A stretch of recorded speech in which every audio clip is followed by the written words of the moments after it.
Hello everyone, welcome back to my channel.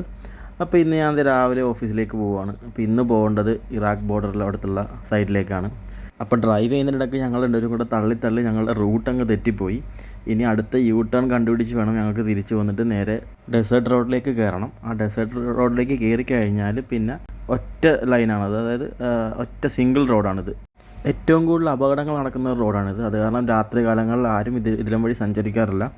അതുപോലെ നമ്മൾക്ക് എന്തെങ്കിലും ഒരു എമർജൻസി വന്നാൽ പോലും ആരെയും ഹെൽപ്പിന് വിളിക്കാനായിട്ട് പറ്റത്തില്ല. കാരണം ഈ റോഡിൻ്റെ അപ്പുറം ഇപ്പുറം ഒരു മനുഷ്യജീവി പോലും നമുക്ക് കാണാൻ പറ്റത്തില്ല. ഈ റോഡിലുള്ള ഡ്രൈവിന് ഏറ്റവും നല്ലത് SUV-കളാണ്.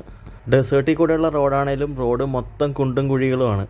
ഇവിടെ കുവൈറ്റിലെ ക്ലൈമറ്റ് എന്ന് പറഞ്ഞാൽ തണുപ്പുള്ള സമയത്ത് അതികഠിനമായ തണുപ്പും എന്നാൽ ചൂട് വരുമ്പോഴത്തേക്കും ഇതേപോലെ അതികഠിനമായ ചൂടുമായിരിക്കും. ഇന്ന് ഈ റീജിയണിൽ ശക്തമായ പൊടിക്കാറ്റ് പറഞ്ഞിട്ടുണ്ട്.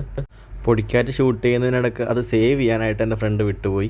അത് കാരണം എക്സാക്റ്റ് പൊടിക്കാറ്റിൻ്റെ ഒരു വിഷ്വൽ നമുക്ക് ഇതിനകത്ത് കിട്ടിയിട്ടില്ല. ഇവിടുന്ന് സ്ട്രെയിറ്റ് ഒരു 6 കിലോമീറ്റേഴ്സൂടെ കഴിഞ്ഞാൽ ചെക്ക് പോസ്റ്റ് എത്തും. ഞങ്ങൾ പക്ഷേ ഇവിടുന്ന് റൈറ്റ് ടേൺ എടുത്ത് സ്ട്രെയിറ്റ് ഒരു 6 കിലോമീറ്റേഴ്സൂടെ കഴിയുമ്പോഴത്തേക്കും ഞങ്ങളുടെ ഓഫീസ് എത്തും.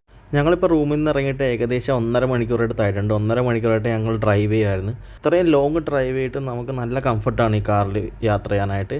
ഇപ്പോൾ ഞങ്ങൾ ഡ്രൈവ് ചെയ്യുന്നത് ടൊയോട്ടയുടെ 2025 മോഡൽ ഹൈബ്രിഡ് ക്യാമറയാണ്. ഇതൊരു മിഡ് വേരിയൻ്റ് ആയതുകൊണ്ട് ഇതിന് സൺറൂഫും അലോയ് വീൽസും വരത്തില്ല.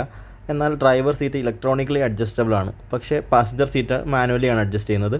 ഇതിന് 3 ഡ്രൈവ് മോഡ്സ് ഉണ്ട്: economy, sports and normal mode. ഇതിൻ്റെ എഞ്ചിൻ ഔട്ട്പുട്ട് എന്ന് പറഞ്ഞാൽ 227 ഹോഴ്സ് പവർ ആണ്. അതായത് എഞ്ചിനിൽ നിന്നും 185 ഹോഴ്സ് പവറും ഇലക്ട്രിക് മോട്ടറിൽ നിന്ന് 134 ഹോഴ്സ് പവറും. അതുപോലെ പഴയ ക്യാമറയെ അപേക്ഷിച്ച് ഇതിനൊരു 20 ഹോഴ്സ് പവർ കൂടുതൽ കിട്ടുന്നുണ്ട്. പിന്നെ ഇതിൻ്റെ 0 to 100 എന്ന് പറഞ്ഞാൽ 7.2 സെക്കൻഡ്സ് ആണ്. അപ്പോൾ ഇതാണ് നമ്മുടെ വണ്ടിയുടെ ഓവറോൾ ലുക്സ് വരുന്നത്. ഞങ്ങളിപ്പോൾ സൈഡിലേക്കൊന്ന് പാർക്ക് ചെയ്തിരിക്കുകയാണ്. അവിടെ ദൂരത്ത് ഒരു ഒട്ടകത്തിൻ്റെ ഒരു കൂട്ടത്തിനെ കാണുന്നുണ്ട്. അപ്പോൾ അത് കാണാൻ വേണ്ടിയിട്ട് ഞങ്ങളൊന്ന് സൈഡിൽ പാർക്ക് ചെയ്തതാണ്. സ്പോർട്സ് മോഡിൽ ഡ്രൈവ് ചെയ്യുമ്പോഴത്തേക്കും ഈ 7.2 സെക്കൻഡ്സിനേക്കാളും കുറവ് ടൈമിൽ 100-ൽ കയറാൻ പറ്റുമെന്ന് എനിക്ക് തോന്നുന്നുണ്ട്.